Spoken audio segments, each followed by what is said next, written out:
여러분, 미분양이 위험수위라. 그래서 건설사들의 자금난이 온다. 왜 이런 예측을 했을까요? 바로 이거를 보시면 아십니다. 작년 11월 기준입니다. 전국 미분양 가구 수가 5만 8,027가구입니다. 일반적으로 말입니다. 시장에서 예측하는 것은요. 이게 5만 가구에서 6만 가구 사이가 되면 미분양 가구 수가 건설사들이 자금난을 겪는다. 이게 일반적이에요. 예, 시장의 예측의 어떤 일반적인 거. 5만에서 6만 사이가 되면요. 물론 국토교통부에서는요. 5만 8천 가구보다 더 많이 말을 했습니다. 예, 원희룡 국토교통부 장관은 6만 2천 가구를 위험선으로 본다. 이렇게 이야기합니다. 예, 6만 2천 가구를. 그렇지만 5만 8,027가구도 이게 이미 위험 수위라는 거예요. 그래서 건설사들이 자금난을 겪을 수밖에 없는 게 현실이 된다. 이렇게 이야기를 하고 있고요. 심지어 말입니다. 지금 늘어나는 속도를 보면 미분양 가구 수가 10월에 늘어나는 가구 4만 7,217가구였거든요. 4만 7천이에요. 그리고 11월에는 5만 8,027가구고요. 그러면 월간으로 따지면 지금 10,000가구씩 늘어난다는 이야기잖아요. 그죠? 10,000가구씩 늘어난다는 이야기죠. 그러면 지금 12월이 되면 어떻게 될까요? 12월이 되면 10,000가구가 늘어난다고 가정을 했을 때 6만 8천 가구가 되겠죠. 그러면 원희룡 국토교통부 장관이 이야기하는 6만 2천 가구의 위험선도 넘어서게 됩니다. 이 말은 결국 말입니다. 지금 건설사들이 굉장한 위험에 처해 있다는 뜻이에요. 지금 벌써 우리는 1월을 살고 있잖아요. 그죠? 지표는 뒤늦게 따라와서 이제 11월 달에 미분양 가구 수를 이야기하고 있지만 이제 12월 달에 미분양 가구 수도 나오겠지요. 그러면 6만 2천 가구를 넘어섰을 거고 이미 건설사들의 자금난은 시작이 됐다. 이렇게 분석하는 게 맞을 것 같습니다. 특히 말입니다. 지방 중소 건설사들은요. 아무래도 주택사업 비중이 높기 때문에 미분양 자체가 자금줄이 막히는 그런 우려로 돌아설 수밖에 없고요. 자금줄이 막힌다는 이야기는요. 기업이 도산한다는 이야기예요. 다시 말해서 지방 중소 건설사부터 더 빨리 망한다. 이렇게 이야기할 수가 있는 겁니다. 실제로도 보면 여러분 미분양이 늘어날 수밖에 없는 상황이 계속되고 있습니다. 주택 매매량을 보면 여러분 11월 달에 3만 가구밖에 안 됩니다. 3만 가구 쭉 떨어졌죠. 9월 달에도 3만 2천 가구가 거래가 됐는데 이게 계속 떨어지고 있습니다.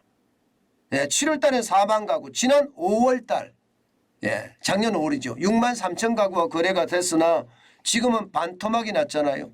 12월 달에도 거래량은 안 늘어납니다. 12월 달에도. 실제로 말입니다. 이 거래량 지표를 보면 말입니다. 최악이에요. 12월 달에 보면 서울 아파트 매매 수급 지수가 63.1입니다. 쉽게 말하면 아파트를 팔려는 사람이 훨씬 많은 거예요. 살려는 사람보다. 사려는 사람은 적고 팔려는 사람은 많으면 가격은 떨어지겠죠. 가격이 점점 떨어지고 있는 모양을 보면 살려는 매도자 팔려고 어떻게든 노력하려고 할 거고요. 그런데 살려는 매수자는요. 자꾸 기다립니다. 기다릴 수밖에 없고 그러면 여러분 시장은 어떻게 될까요? 점점 냉골이 되겠죠. 실제로도 냉골이 돼가고 있습니다. 이렇게까지 떨어진다는 것은 여러분 시장 자체의 어떤 불안감이 굉장히 커진다. 이렇게 이야기할 수가 있는 겁니다. 그만큼 말입니다. 이게 주택 거래량 자체가 지금 굉장히 최악으로 늘어선다는 얘기. 게다가 말입니다. 여러분도 다 알고 계시잖아요. 돈이 없어요. 돈이 없어요.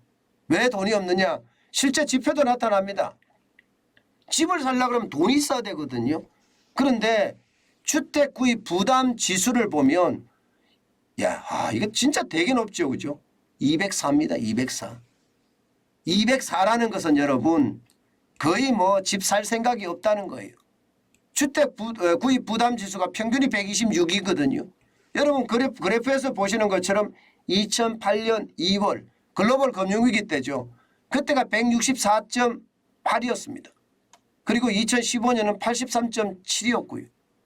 예, 거기에 비교해 보면 204라는 것은요, 여러분, 이게 집을 살 마음이 없다는 뜻이에요.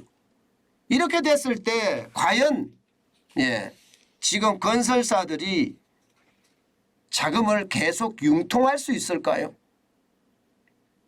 여러분도 알다시피 건설사들의 자금 융통은 ABCP라고 이야기하는 자산 유동화 기업보험을 가지고 주로 자금을 끌어모으는데 이게 만만치 않거든요.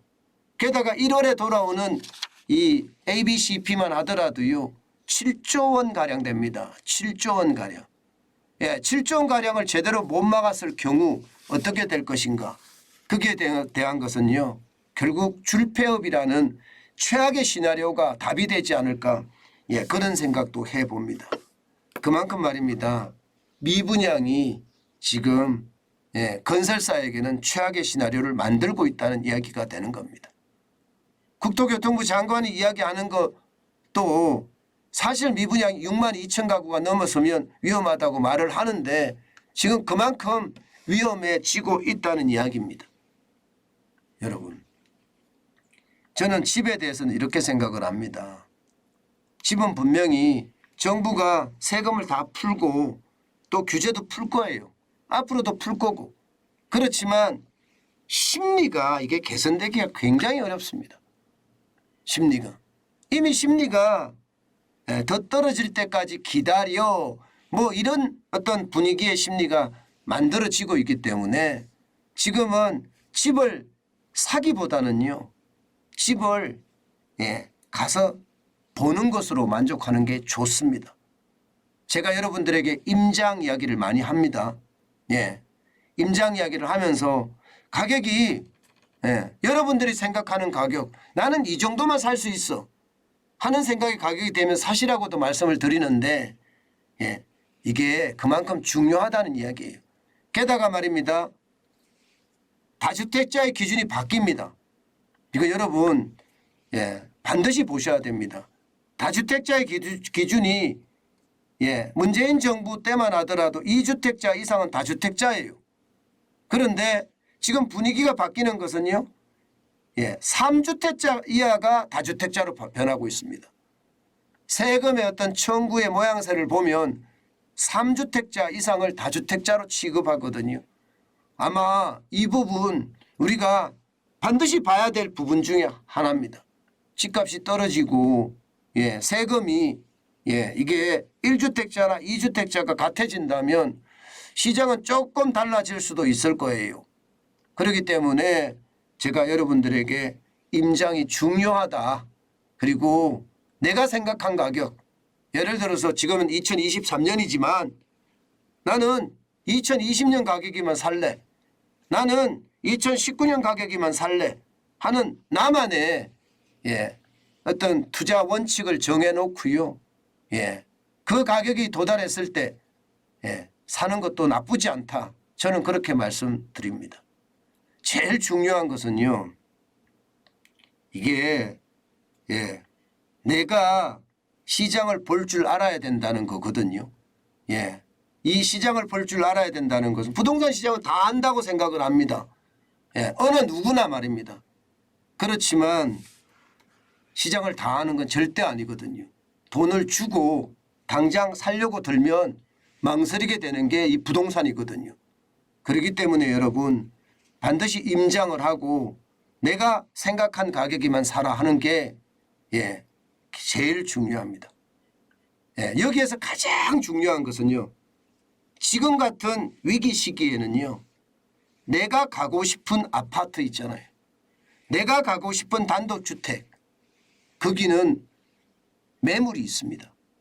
이게 경제가 좋을 때는요. 매물 없습니다. 그런 지역에는. 그런데 내가 가고 싶은 지역에 매물이 나타나기 시작하는 게 그렇게 흔한 일이 아니거든요. 그렇기 때문에 반드시 내가 가고 싶은 지역에 임장하는 것. 이게 중요하다는 뜻입니다. 예, 그만큼 말입니다. 시장의 변화는 굉장히 커지고요. 이런 변화 속에서 내가 어떻게 행동할지 이것은 한 번쯤 더 생각해 봐야 되는 그런 대목이 아닌가. 예, 저는 다시 한번 말씀드립니다. 어떤 분들은 제가 이런 말 한다고 부동산 투기 부추기냐 이런 이야기를 하는데요. 부추기는 것이 아니라 제가 지표를 가지고 여러분들에게 설명을 드리는 거예요. 실제 위기 때 기회가 있다고 이야기했잖아요. 저는 그 위기 때 기회를 눈을 크게 뜨고 보시라는 뜻입니다.